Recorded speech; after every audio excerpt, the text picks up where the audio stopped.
आपको लगता है कि कश्मीर कहीं सुदूर उत्तर में कोई प्रांत है जहां पर शायद कभी कोई हिंसा हुई, क्योंकि हमारी व्यवस्था ने जो कश्मीर में हुआ उसे अनदेखा किया, उस पर आंख मीची। हमारी मीडिया ने, हमारे बुद्धिजीवियों ने, हमारे नौकरशाहों ने, हमारी पुलिस ने, हमारी राजनीति ने, हमारी समूची व्यवस्था ने, हमारी न्याय व्यवस्था ने जो कुछ कश्मीर में घटा उस पर आंखें मीची। और कश्मीर में क्या घटा? वो किसी जाति विध्वंस से कम नहीं था। एक सामुदायिक संहार से एक पूरे के पूरे समुदाय को, एक पूरी की पूरी अस्मिता को जड़ों से नष्ट करने वाला जो जघन्य अपराध दुनिया भर में, जिसको जेनोसाइड कहते हैं, फारसी में, उर्दू में उसको नस्लकुशी कहते हैं, हिंदी में उसे जातीय विध्वंस कहते हैं, इससे बड़ा अपराध अभी तक दुनिया के किसी दंड विधान में स्वीकारा माना नहीं गया है। जो हिटलर ने यहूदियों के साथ किया, जो इस्लाम ने अर्मीनिया में, तुर्की में, लेबनान में, इजिप्ट में ईसाइयों के साथ किया,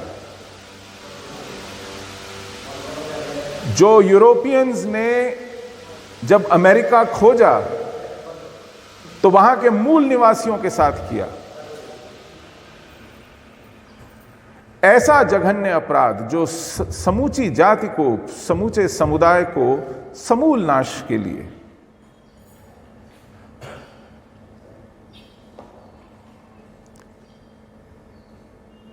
एक तरह से उसका बीज समाप्त कर दे,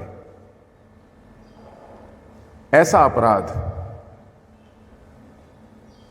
जिसके लिए भारत ने संयुक्त राष्ट्र संघ की 1948 की घोषणा का अनुमोदन किया, उस पर हस्ताक्षर किए। 1948 में संयुक्त राष्ट्र संघ ने एक घोषणा की जिसको यूएन कन्वेंशन ऑन जेनोसाइड कहते हैं। 1948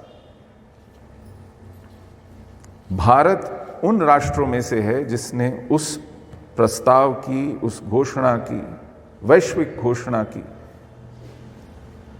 का न केवल समर्थन किया बल्कि उसके प्रति प्रतिज्ञा करते हुए ये कहा कि हम भी इस घोषणा के तहत जो एक उत्तरदायित्व आता है, और वह उत्तरदायित्व है कि अपने दंड विधान में, अपनी दंड संहिता में इस अपराध के लिए एक प्रक्रिया और एक दंड का प्रावधान करेंगे। हमारा जो दंड विधान है, जिसको अंग्रेजी में आईपीसी कहते हैं, इंडियन पिनल कोड, और क्रिमिनल प्रोसीजर कोड सीआरपीसी कहते हैं। आपने फिल्में देखी होंगी जिसमें कहते हैं धारा 302 ताजिरात हिंद। ताजिरात हिंद इज इंडियन पिनल कोड। ये जितने भी अपराध हमारी भारतीय दंड विधान संहिता में हैं, ये सामान्य समय के, किसी सामान्य समाज में, किसी शांति के समय में जो व्यक्तिगत अपराध होते हैं, एक व्यक्ति दूसरे व्यक्ति के प्रति करता है, जो लोभ, क्रोध, मोह, ईर्ष्या, इन वश किए जाते हैं। आप चोरी कर लेते हैं,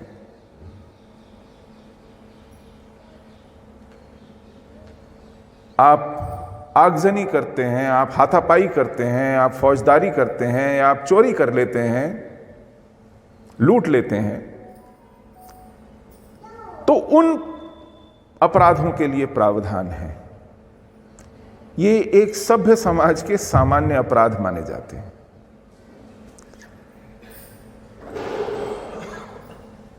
इस देश पर, इस देश की संसद पर एक उत्तरदायित्व आया संयुक्त राष्ट्र संघ की उस घोषणा के बाद कि हम जातीय संहार, एक समुदाय के समूल नाश के अपराध को स्वीकार करते हुए, मान्यता देते हुए,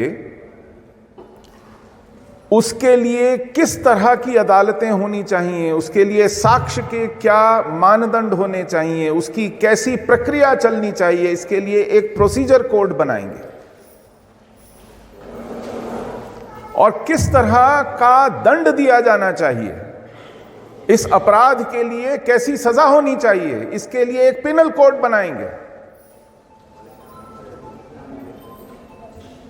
आज 70 साल से ज्यादा हो गए हैं, भारतीय संसद ने यह काम नहीं किया है। आप इसे नालायकी समझ सकते हैं, आलस्य समझ सकते हैं, राजनीतिक इच्छा शक्ति का अभाव समझ सकते हैं। इस कालखंड में आपको हर रंग की सरकार मिली, हर दल की, हर गठबंधन की, हर विचारधारा की। कितने प्रधानमंत्री आए? 15 से ज्यादा प्रधानमंत्री आ चुके हैं। हर तरह के दल को देख लिया हमने। किसी ने वो राजनीतिक इच्छा शक्ति नहीं दिखाई कि हम इसके लिए एक प्रावधान करें जिसके प्रति हम प्रतिबद्ध हैं। हमने वचन दिया है संयुक्त राष्ट्र संघ को। चलिए,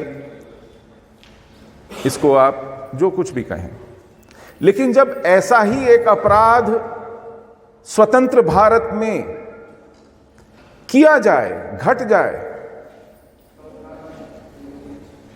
तो क्या सरकार उस पर भी आंखें मीच ले, उसके लिए भी कुछ ना करे, उस पर लीपापोती करे, उससे आंखें चुराए, उसको नकार दे, कहे कि हुआ ही नहीं है? यह अपने आप में कितनी बड़ी विडंबना है। और इससे भी बढ़कर, अगर ऐसा अपराध पिछले 1000 साल में यह संस्कृति, यह देश, यह भूभाग, यह समाज झेलता आ रहा है, पूरी सहस्त्राब्दी से हिंदू समाज जातीय संहार का शिकार हो रहा है। लगातार कटते कटते, घटते घटते, सिकुड़ते सिकुड़ते आज आधे से कम रह गया है भूभाग की दृष्टि से। लगभग 80 करोड़ हिंदू बेमौत मारे गए हैं पिछले 1000 साल में। यह छोटा मोटा आंकड़ा नहीं है।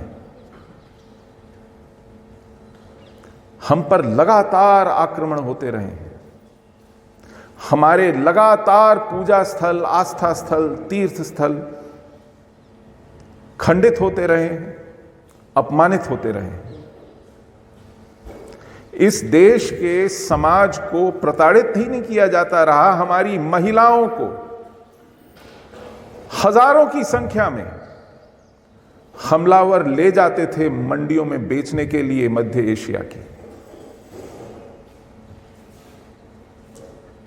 हमारे बेटे, हमारे भाई गुलामों की तरह मंडियों में बेचे जाते थे। आज भी उनके वंशज, जिनको हम यूरोप में जिप्सीज कहते हैं या रोमा कहते हैं,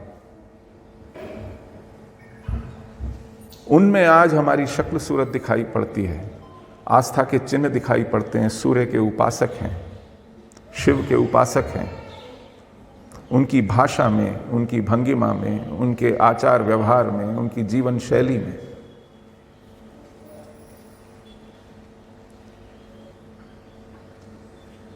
सदियों से वो भटक रहे हैं। और वो इस बात का प्रमाण है कि हमारा जातीय संहार लगातार होता आ रहा है।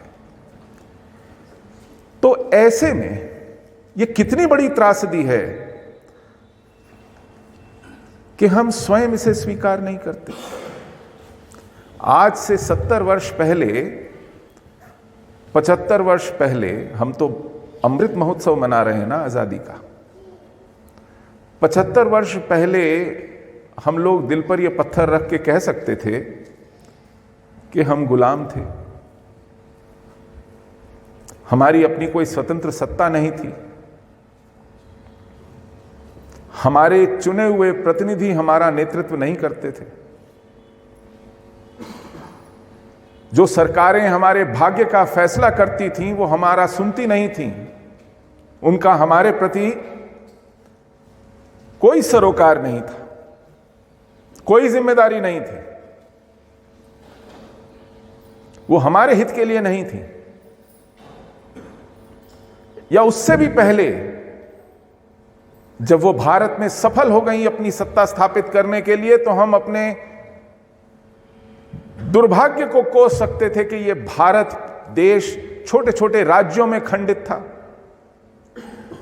यहां अलग अलग राज्य, अलग अलग राजा एक दूसरे से द्वेष करते थे, एक दूसरे से ईर्ष्या करते थे, एका नहीं था। हमारी एक मिलीजुली सेना नहीं थी, हमारे पास कोई संविधान नहीं था, कोई संसद नहीं थी।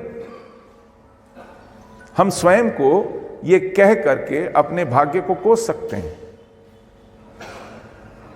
लेकिन 75 साल पहले के बाद, 15 अगस्त 1947 के बाद, हमारे पास इनमें से कोई बहाना नहीं बचा है। ये पूरा का पूरा देश एक है, एक सत्ता के अधीन है, और ये वो सत्ता है जिसको हम चुनते हैं। इसकी एक भरी पूरी सेना है जो दुनिया की सेनाओं की टॉप 3 सेनाओं में गिनी जाती है। 32 वर्ष पहले जब हमारा निष्कासन हुआ कश्मीर से, तब यह देश 90 करोड़ का था। 90 करोड़ का लोकतंत्र था, 800 सांसदों वाली संसद थी, एक चुना हुआ प्रधानमंत्री था, एक सर्वोच्च न्यायालय भी था, और उसके नीचे दर्जनों उच्च न्यायालय थे, सैकड़ों सेशन कोर्ट्स थे, हजारों लाखों की संख्या में वकील थे, जज थे, अखबार थे, मीडिया था, प्रेस था, एनजीओज थे, सैकड़ों यूनिवर्सिटीज थी, उनमें पढ़ाने वाले थे। उन सब की एक पहचान थी, सब भारतीय थे, और वो आज के युग में थे, कोई मध्य युग में नहीं थे जब किसी आक्रांता का कोई निर्णय, कोई सनक अपने आप में कानून बन जाता था। हमारे पास एक संविधान था। ये सब होते हुए 32 वर्ष पहले कश्मीर घाटी हिंदुओं से खाली करा ली गई, और यह देश देखता रहा, और न सिर्फ देखता रहा, आज तक वहां हुए नरसंहारों के लिए, मंदिरों के विध्वंस के लिए, घरों के लूटे जाने के लिए, अपहरणों के लिए एक भी मुकदमा नहीं चला है। किसी को दोषी नहीं पाया गया, किसी का अपराध नहीं सिद्ध किया गया है, किसी को सजा नहीं दी गई है। आज तक अपवाद स्वरूप एक भी अपराधी वो खुले घूमते हैं, वो डींगे हाँकते हैं कि हां हमने ऐसा किया, वो इंटरव्यू देकर के कहते हैं। आज के युग में इस देश में, और यह देश उस जातीय संहार को मान्यता तक नहीं देता है। वो कहता है कि ये भटके हुए नौजवान थे और ये अलगाव है, यानी लगाव का विलोम। बहुत प्रेम था, अब वो प्रेम चुक गया है, तो ये अलगाव है। उनके मुंह से जिहाद का शब्द आप सुन नहीं सकते। सच बोलते वक्त जबान लड़खड़ाती है। वो ये नहीं बताना चाहते, सुनना चाहते, मुझे टोकते हैं कि आप घूम घूम कर लोगों को ये क्यों बताते हैं, क्यों पोल खोलते हैं हमारी, क्यों हमें बेइज्जत करते हैं। मैं इसलिए नहीं करता कि हम लोगों को कष्ट हुआ है, वो तो एक वजह है ही। मैं इसलिए करता हूं क्योंकि जो बात 32 वर्ष पहले हो गई और उस पर पूरे देश की ये प्रतिक्रिया हुई, क्या गारंटी है कि वो बात दोबारा नहीं होगी और ये देश फिर चुपचाप नहीं देखेगा? क्या गारंटी है? ऐसा मैं सोचता था, क्योंकि थियोरेटिकली जो बात एक बार घट चुकी है और वैसी परिस्थितियां अभी गई नहीं हैं, तो ये तो तार्किक ही है ना, औचित्य ही है इसका कि घट सकती है दोबारा। वैसे ही लोग हैं, वैसी ही व्यवस्था है, वैसी ही परिस्थितियां हैं, और वैमनस्य घटा नहीं है, बढ़ा है। तो क्या गारंटी है कि ऐसा फिर नहीं होगा? और जब स्वामी जी ने कहा कि ऐसे ही बादल अब उत्तराखंड पर घिर रहे हैं, और ये वो उत्तराखंड है जहां मैं आकर के घर जैसा महसूस करता था। 30 वर्षों में मैंने यहां का कोना कोना अपनी गाड़ी में छाना है।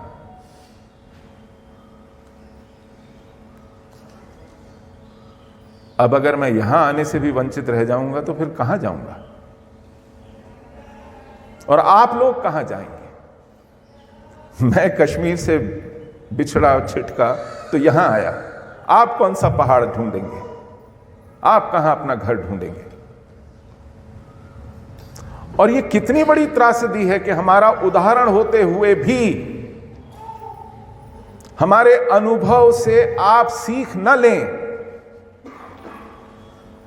ये कोई सदियों पुराना इतिहास नहीं है, अभी 30-32 साल हुए हैं। वो पीढ़ियां जिंदा हैं जिन्होंने अपने अपनी आंखों के सामने कटते हुए देखे, अपने मंदिर टूटते हुए देखे, अपने लोग खोए, अपना सर्वस्व उजाड़ने के बाद नए सिरे से कौड़ियों के साथ जिंदगी शुरू की, और कुछ लोग शुरू भी नहीं कर पाए, वो आज तक शरणार्थी कैंपों में हैं। आप अपने छोटे बच्चों का चेहरा देखकर क्या ये आश्वस्ति उनको दे सकते हैं कि उनका भविष्य, उनके आने वाले वर्ष इस संत्रास से, इस यातना से, इस पीड़ा से नहीं गुजरेंगे? यह पूरे देश के सामने एक प्रश्न है। ये केवल हमारे सामने नहीं है। कश्मीर आज देश में कम से कम 500 जगहों से फूट पड़ने को तैयार है।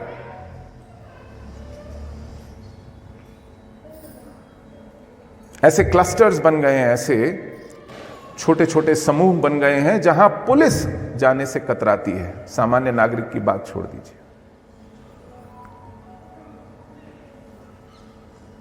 जहां योगी जी को ड्रोन भेजकर सर्वे कराना पड़ता है, क्योंकि वो मोहल्लों में दरवाजे खटखटाकर तलाशियां नहीं ले सकते।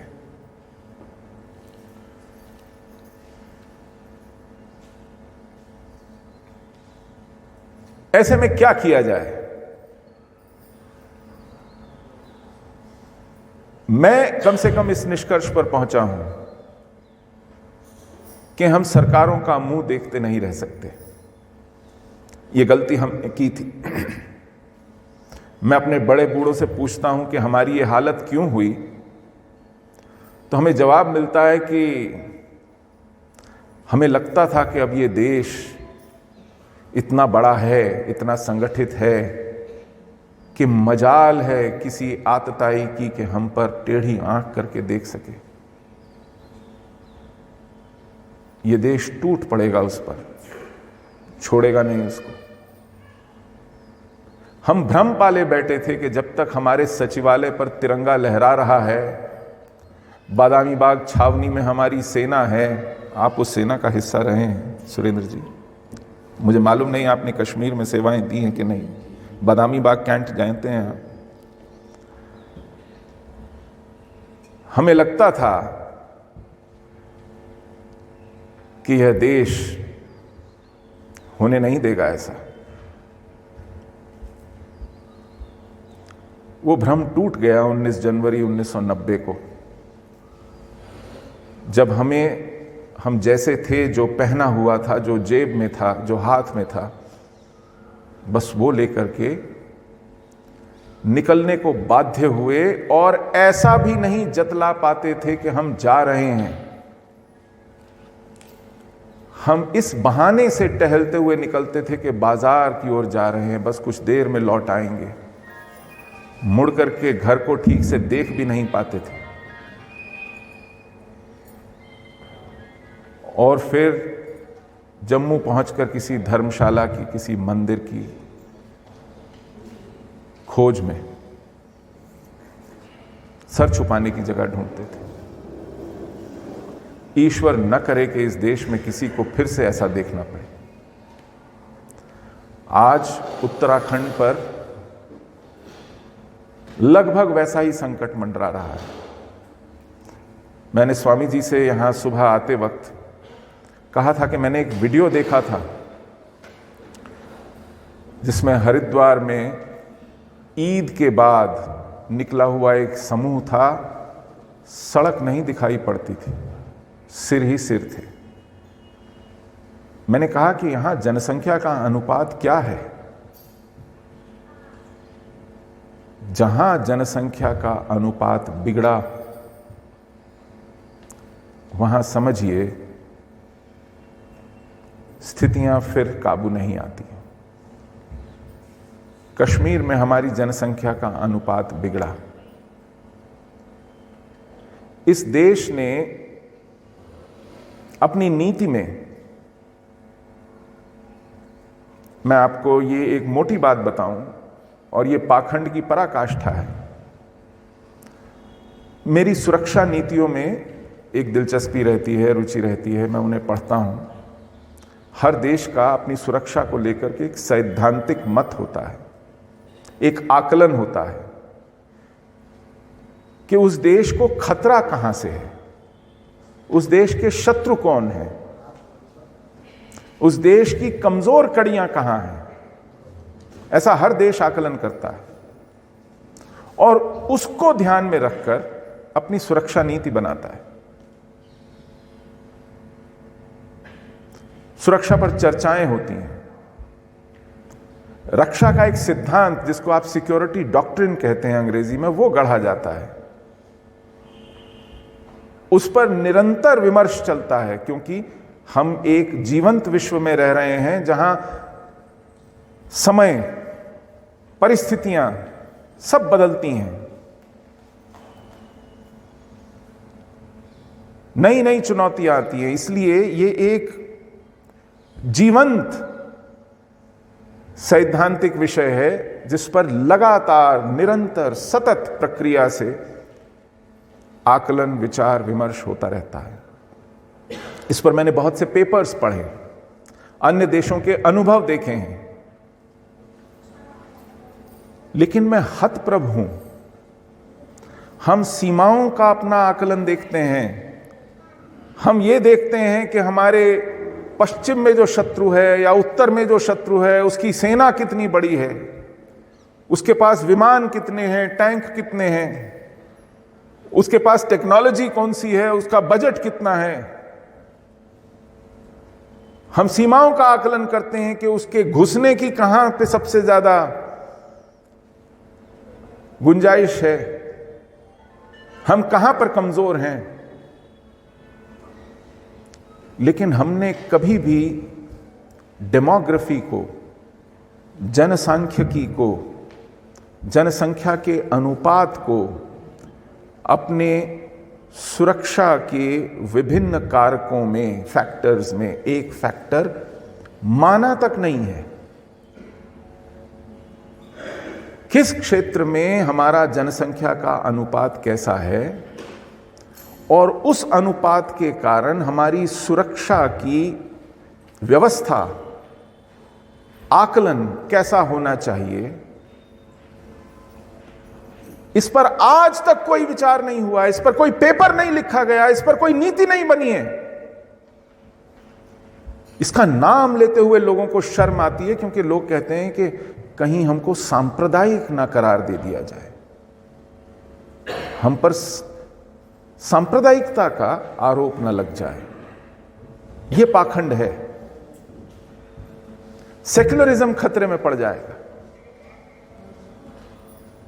जबकि आज एक अकाट्य सत्य यह है कि पाकिस्तान जो सीमा के उस पार है वो उतना बड़ा खतरा नहीं है जो इस देश के अंदर एक फलता फूलता पाकिस्तान हमारे लिए खतरा बन गया है। वो पाकिस्तान भी कहता है कि हमारा सबसे बड़ा हथियार उनके न्यूक्लियर बॉम्ब नहीं है, उनका सबसे बड़ा हथियार हमारे देश के भीतर उस देश से अनुराग रखने वाले, उस देश का समर्थन करने वाले, उस देश के लिए मरने को तैयार हो जाने वाले, मानव बम बन जाने वाले लोग हैं, हमारे बीच रह रहे हैं। इस बात को लेकर के अब तक मान्यता नहीं है। नीति की तो बात छोड़ दीजिए, आप कोई चीज मानेंगे, किसी चीज को स्वीकार करेंगे, पहचानेंगे, डायग्नोज करेंगे, तभी ना उसका इलाज सोचेंगे।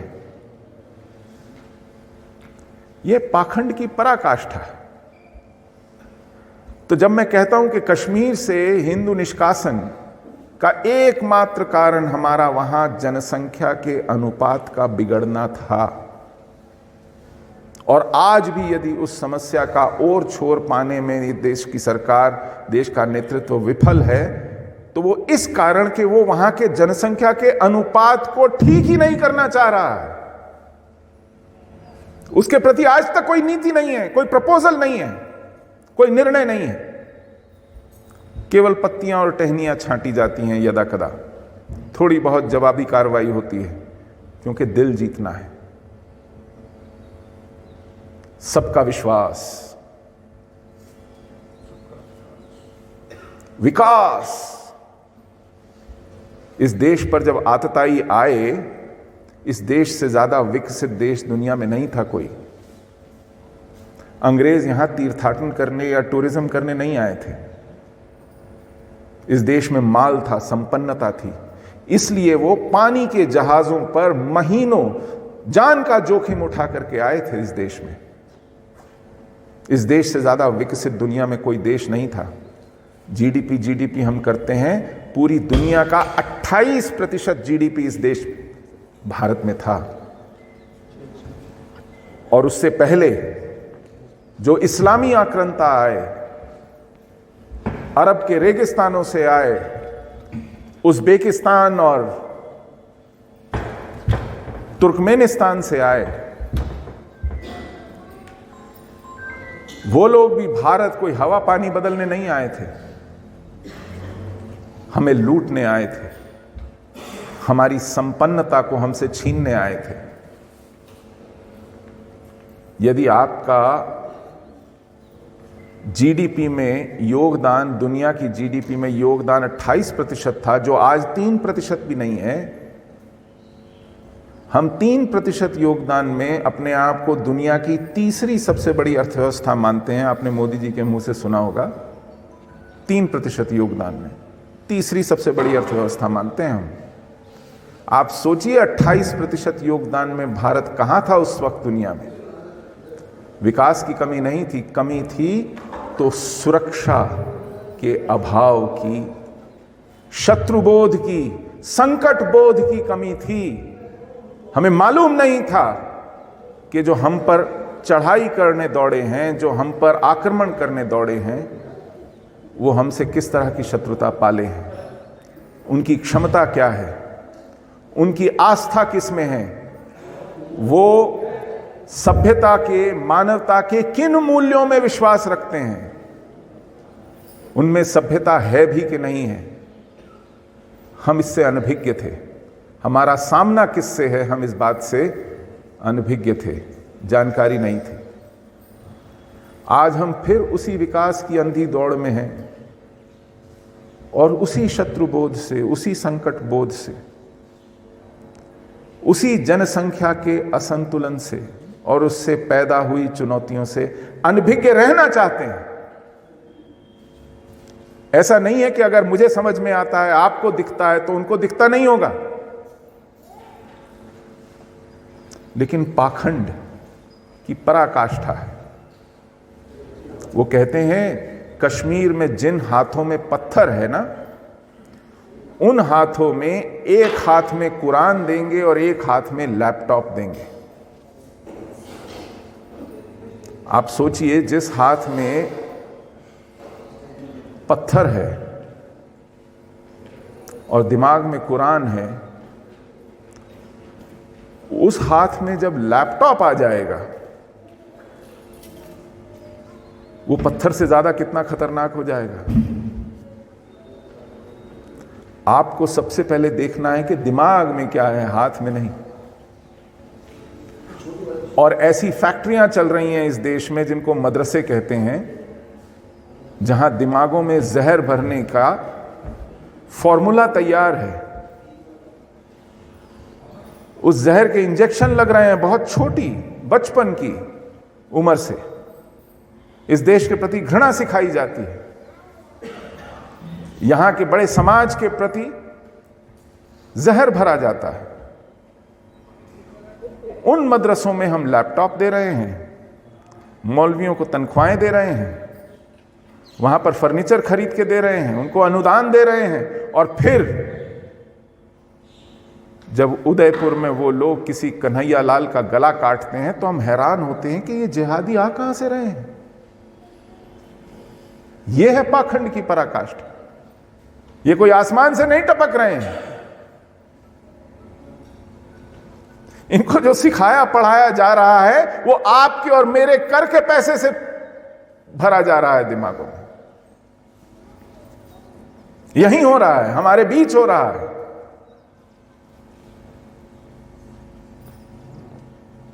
तो ऐसे में आप सरकारों का मुंह ताके नहीं रह सकते। हमें एक जीवंत समाज होने का परिचय देना होगा, और उसके लिए मैं बधाई देता हूं श्रद्धेय स्वामी आनंद स्वरूप जी को कि उन्होंने एक पहल की है काली सेना के रूप में। मां काली हमारी आस्था में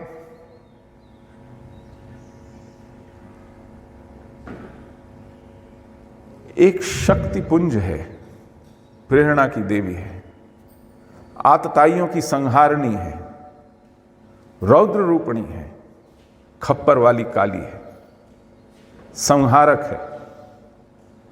आज हमें जिन शत्रुओं से सामना है, हमें इसी संहारक देवी का आशीर्वाद चाहिए और उससे प्रेरणा चाहिए, और हम में आत्मरक्षा की तत्परता चाहिए। आत्मरक्षा का अधिकार यह देश का संविधान भी प्रत्येक नागरिक को देता है, भूलिए मत। आपको, मुझे, हम सबको अपनी आत्मरक्षा का अधिकार प्राप्त है। सरकार के पास अगर व्यवस्था है तो बहुत अच्छा, अगर नहीं है तो हम आत्महत्या करने के लिए इच्छुक नहीं हैं। अभी हमारे हर देवी देवता के हाथ में एक शस्त्र है।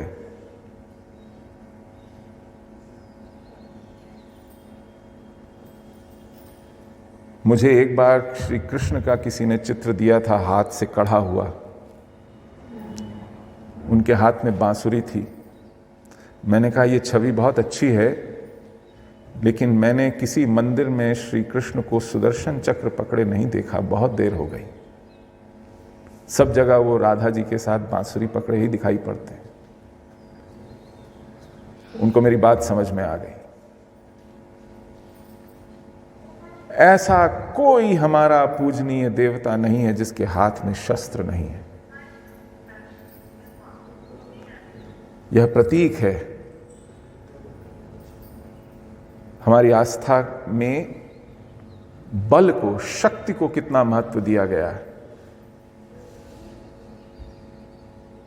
हम निर्भर होकर, पर निर्भर होकर, सरकार पर, और वो भी पाखंडी सरकार पर निर्भर होकर, ऐसे नालायक नेतृत्व पर निर्भर होकर रात को 2-2 जो बजे खुलने वाली आतंकवादियों के लिए, जिहादियों के लिए खुलने वाली अदालतों पर निर्भर होकर अपने बच्चों का भविष्य सुरक्षित नहीं रख सकते।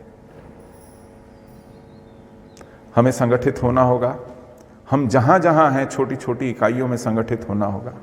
अपने आसपास जो संकट उमड़ रहा है उसको महीन दृष्टि से देखना होगा, उस पर नजर रखनी होगी, उस पर चर्चाएं करनी होगी, उसका आकलन करना होगा और आत्मरक्षा की तैयारी करनी होगी। मैं अतिशयोक्ति कतई नहीं कर रहा हूं। अगर हमने ये तैयारी कश्मीर में की होती तो आज हम इस तरह निष्कासित नहीं होते और हमारी पीढ़ियां अपनी पहचान खो देने के मुहाने पर नहीं खड़ी होती। हमारे साथ तो जो हुआ सो हुआ, लेकिन ये पहाड़, उत्तराखंड के पहाड़, ये भी हमारे तीर्थ हैं, हमारे देवालय हैं, हमारे पूर्वजों का, हमारी परंपरा का, हमारी सनातन संस्कृति का आस्था केंद्र है। कश्मीर में एक अमरनाथ यात्रा जाने के लिए कितने पापड़ बेलने पड़ते हैं आप समझते हैं? क्या वही कष्ट, वही चुनौती हमें बाबा केदार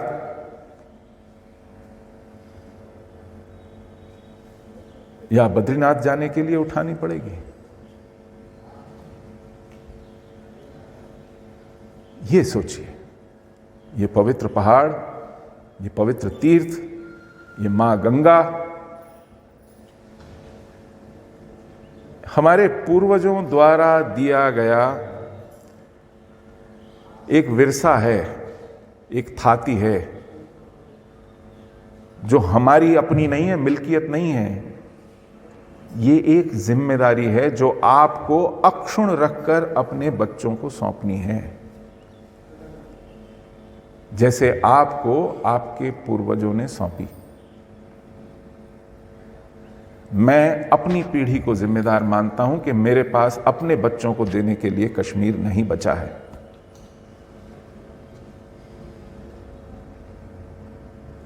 क्या आप खुद पर यह आरोप लगते देखना चाहेंगे कि आपने अपने बच्चों को वो पहाड़ नहीं दिए जो आपके पूर्वजों ने आपको सौंपे थे?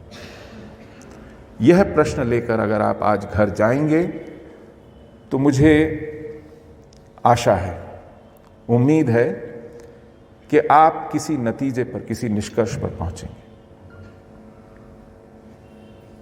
वरना जो 1000 साल से चल रही प्रक्रिया है कि हम सिकुड़ रहे हैं, हम अफगानिस्तान से सिकुड़े, हम पाकिस्तान से सिकुड़े, हम कश्मीर तक से सिकुड़ गए, हम बंगाल में सिकुड़ रहे हैं, हम केरल में सिकुड़ रहे हैं, हम राजधानी दिल्ली में मोहल्लों में सिकुड़ रहे हैं। पहले सीमाओं पर सिकुड़ते थे, आज ट्यूमर्स की तरह पूरे शरीर में छोटी छोटी जगहों पर हम रिस रहे हैं।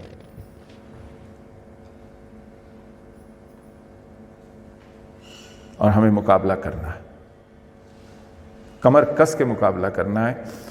गीता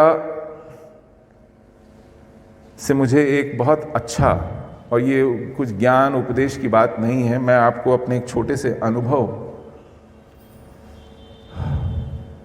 से साझा करके अपनी बात समाप्त करूंगा।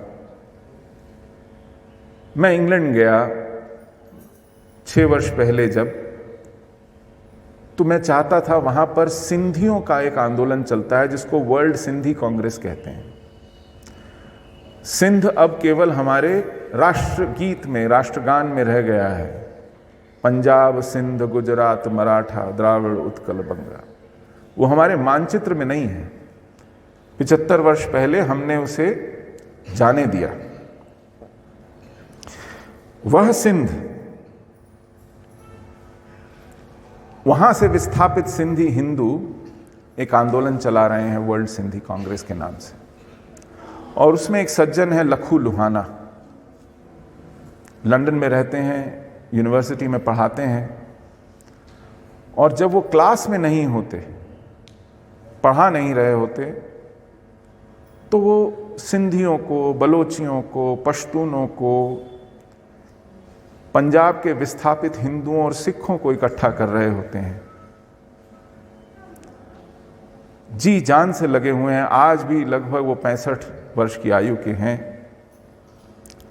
तो मैं उनसे मिला, मैंने कहा कि देखिए परिस्थितियां बहुत विकट हैं, आपको सिंध गए कितने वर्ष हो गए? उन्होंने कहा 15 वर्ष से ज़्यादा हो गए। मैं जाने की वहाँ सोच भी नहीं सकता, जाऊंगा तो पकड़ लिया जाऊंगा और मार दिया जाऊंगा। उन्होंने मुझसे कश्मीर के विषय में पूछा, शेष भारत के विषय में पूछा, मैंने उनसे पाकिस्तान में हिंदुओं और सिखों के विषय में पूछा। 1.5-2 घंटे लंबी बात चली और उसके बाद मेरे मन में एक प्रश्न था जो मैं संकोच कर रहा था पूछने से, और मैंने फिर बाद में पूछ ही डाला। मैं आपको बताता हूं वो प्रश्न क्या था। लखू लुहाना उनका नाम है। तो मैंने कहा, लखू जी, भारत में हम जैसी भी है एक लोकतांत्रिक व्यवस्था है, उसमें आज खुल करके बोल सकते हैं, लिख सकते हैं, आंदोलन कर सकते हैं, कोई पहल कर सकते हैं, संगठित हो सकते हैं। हमारे पास वो स्वतंत्रता है। आप सिंध से इतनी दूर बैठे हैं, आप वहां जा नहीं सकते। वह देश पाकिस्तानी जिहादी फौज के चंगुल में है, उसकी जूतों की एड़ियों के नीचे कराह रहा है। व्यवस्था का शिकंजा ऐसा है कि गुंजाइश नहीं है कि आप कुछ उम्मीद भी कर सकें। तो फिर आप किस उम्मीद के सहारे, किस आशा पर अपना जीवन खपाए हुए हैं इस आंदोलन में? क्या निकलेगा इससे? मुझे तो लगता है कि देश के, हमारे भारत के लोकतंत्र में मैं लोगों को जगाऊंगा तो वो एक दिशा में सोचेंगे और उससे फिर राजनीतिक बदल भी आ सकता है, सत्ता पर दबाव बन सकता है, नीतियां बन सकती हैं, ऐसे निर्णय हो सकते हैं। और जब उसके बाद मैं अभी गया तो मैंने कहा, देखिए हमने 370 भी ठीक करा लिया। मैं जब जब जाता हूं उनसे मिलता हूं, लेकिन तब 370 भी नहीं निकला था। तो उन्होंने जो मुझे जवाब दिया मैं आपको बताना चाहता हूं। उन्होंने कहा, सुशील भाई, सिंध मेरी मां है और ये मेरा सौभाग्य है कि जब मेरी मां इस कष्ट में है कि मेरा जन्म हुआ है, मैं जिंदा हूं, इस शरीर में हूं और उसके लिए कुछ कर सकता हूं, ये मेरा सौभाग्य है। मेरे करने का कुछ नतीजा निकलेगा कि नहीं निकलेगा, यह ईश्वर तय करेगा। लेकिन मेरे रोम रोम से जो संभव है मैं आखिरी सांस तक करूंगा, क्योंकि सिंध मेरी मां है और मैं उसका बेटा हूं। ईश्वर न करे कि हमें कभी लखू लुहाना जैसी स्थिति में आना पड़े, और उसके लिए आज कमर कसना जरूरी है। जब बहुत गुंजाइश है, बहुत संभावना है, बहुत से उपाय आपके हाथ में है, और यदि हम चूकते हैं तो इससे बड़ा और कोई पाप नहीं होगा। इन शब्दों के साथ मैं अपनी वाणी को विराम देता हूं और आपने मुझे यह अवसर दिया, इसके लिए बहुत बहुत आभारी हूं। भारत माता की, भारत माता की, भारत माता की।